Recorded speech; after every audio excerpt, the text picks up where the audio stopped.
बासी भोजन का रहस्य कथा। शहर से दूर प्रकृति की गोद में एक महात्मा का आश्रम था। महात्मा वहाँ अपने शिष्यों को उनके रुचि के स्तर से शिक्षा दिया करते थे।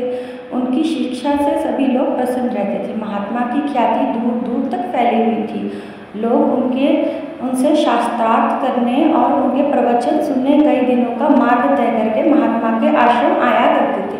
एक धनी सेठ महात्मा के आश्रम में पधारे और महात्मा के प्रवचनों को सुनकर वह मंत्रमुग्ध हो गए। प्रवचन इतने हृदय स्पर्शी थे कि सेठ महात्मा के वचनों को बड़े ही तल्लीनता और एकाग्रता से सुन रहे थे।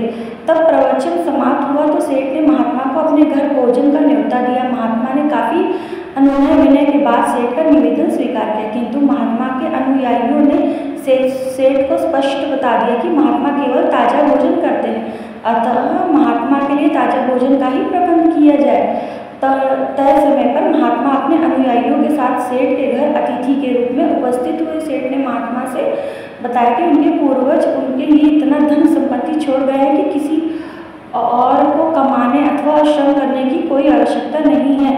बैठे बैठे 7 पुश्तें खा सकती है, फिर भी धन की कोई कमी नहीं होगी। महात्मा बात सुनते रहे। भोजन का समय हुआ तो महात्मा के समक्ष अनेकों प्रकार के भोजन उपस्थित किए गए। महात्मा ने सेठ से कहा, तुम्हें पहले ही बताया था कि हम बासी भोजन नहीं करते हैं। सेठ आश्चर्यचकित रह गया और कहा, महात्मा, इन व्यंजनों के लिए कई घंटों की मेहनत लगी है, तब जाकर यह व्यंजन तैयार हुए हैं।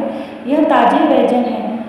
महात्मा ने कहा, यह व्यंजन ताजे तब होंगे जब तुम्हारे द्वारा कमाए गए धन से बने होते। यह व्यंजन तुम्हारे पूर्वजों के धन से कम बनाया गया है, इसलिए यह भोजन मेरे लिए बासी के समान है। यह कहते हुए महात्मा ने अनुयायियों के साथ बिना भोजन किए अपने आश्रम में आ जाते हैं।